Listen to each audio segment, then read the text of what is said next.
మమ్మీని తీసుకొచ్చిన సిచ్యువేషన్లో అసలు మా మమ్మీ ఎట్లుంటుందో అనుకున్నా, కానీ డాక్టర్స్ హోప్ ఇచ్చి ఇంతవరకు తీసుకొచ్చినారు. ప్రతి ఒక్క డాక్టర్, ప్రతి ఒక్క స్టాఫ్ చాలా సపోర్ట్ చేసినారు. అసలు మాకు ప్రెజర్ చేయలేదు.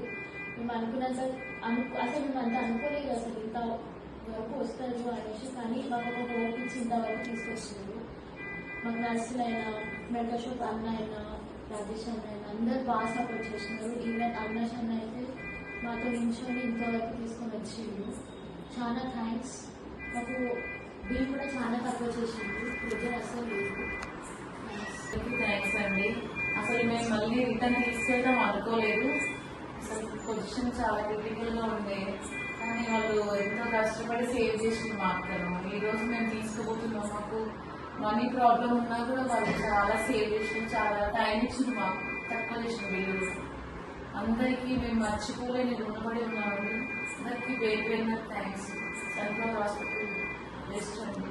మేము ఇంతకుముందు మామయ్య కూడా అడ్మిట్ చేసినాము. అక్కడ మామయ్య కూడా చాలా కవర్ అయ్యి వచ్చిండు. 15 days ఉండే మామయ్య. ఇప్పుడు అక్క కూడా 15 days అయింది ఈరోజుకి. మేము సంతోషంగా తీసుకు